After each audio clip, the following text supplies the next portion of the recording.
What's up guys, no? Then, so yung nakaraan, napag-usapan natin yung tungkol sa Jota mo na mahigpit, no? So, ito yun guys, ito yun. Tapos, ngayon pag-uusapan naman natin na i-share ko ay yung tungkol naman sa kapag may syota ka o karelasyon na maluwag, no? Maluwag, ibig kong sabihin yung tipo na kung ako lalaki tapos ikaw yung babae, yung tipong kahit saan ka magpunta, no? Yung tipong ka happy go lucky, kahit sino mga kasama mo, kahit sinong lalaki kasama mo, kahit anong oras kang umuwi, yung tipong 24 hours ka sa mga barkada mo matulog, no? Yung tipong kahit kada paalam mo, no? Kumbaga, lagi kitang pinapayagan, no? Yung tipong iniisip niya yung tipong iisipin ko yung kasiyahan mo para lumigaya ka sa mga feeling ng mga gusto mong makasama, no? Okay lang yun guys, no? Kapag malawag ka, kapag ibig sabihin nun,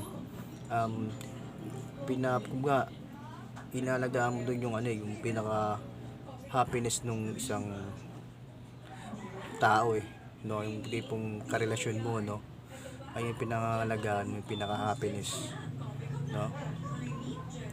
Eh syempre, kada tao kasi may mga kanya-kanya tayong happiness, ano? So kung yung happiness niya ay kumbaga gumala kahit saan o kasama yung mga kahit sino mga kakilala niya, no? Kasama sa mga marami kang barkada, lalaki o babae, no? Tapos ikaw ay babae, no? Tapos papayagan kita, syempre kasi mo yan, di ba? Kahit sa mga grupo ng lalaki, barkada mo, yung tipong magdamag kayo ron, no? Yung tipong kahit na first time mo palang makilala o ilang araw palang makilala yung mga ibang mga boys, din grupo din kayo ng mga girls, kaya kayo sumama sa mga boys na grupo din. Siyempre grupo rin kayo mga babae, then magbabakasyon kayo sa ibang lugar, no? Tapos kayo magtatagal kayo ron ng mga ilang taon o ilang taon o mga ilang buwan o ilang weeks nang sa ganon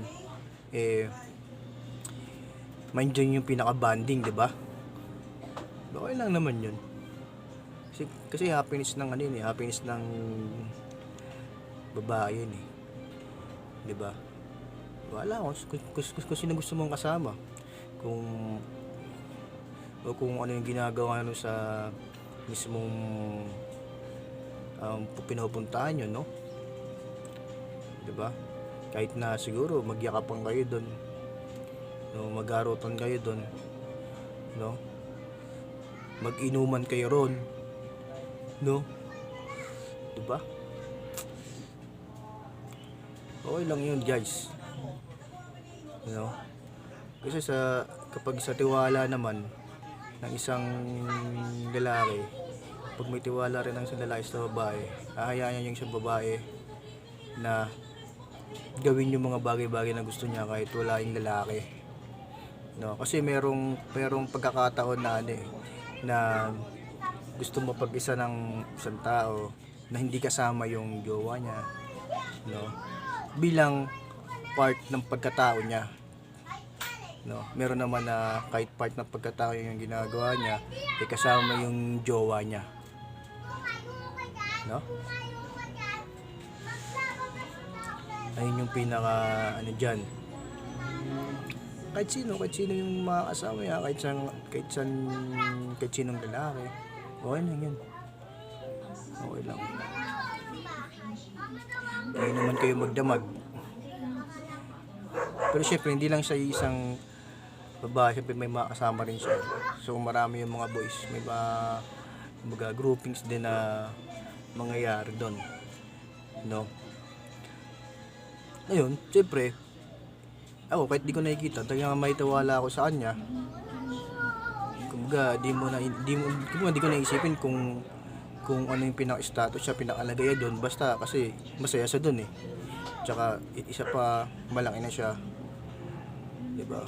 Kaya yung pinaka-happiness niya doon sa isang lugar, sa isang place na kasama yung mga pinaka barkada niya, di okay. 'Di ba? Masarap yung ganun, yung tipong may tiwala ka sa syota mo. Hayaan mo yung chicks mo,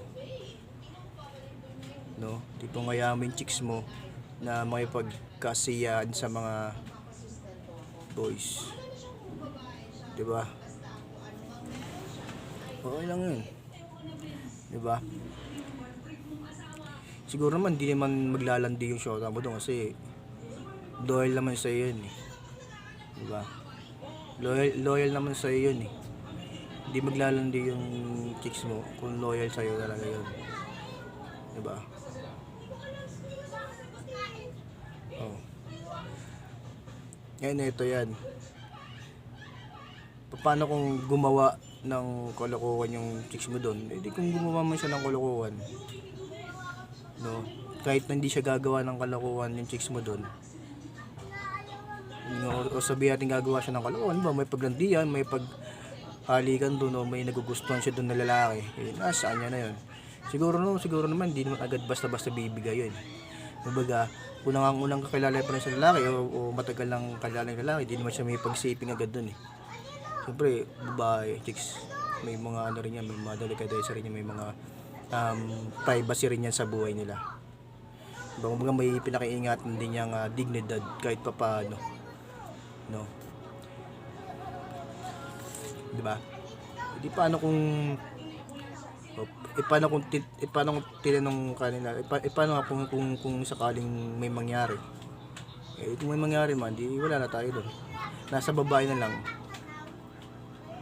kung aamin siya o hindi na may nangyari sa kanila doon ng syota nila, ng lalaki ron sa mismong pinuntahan niya,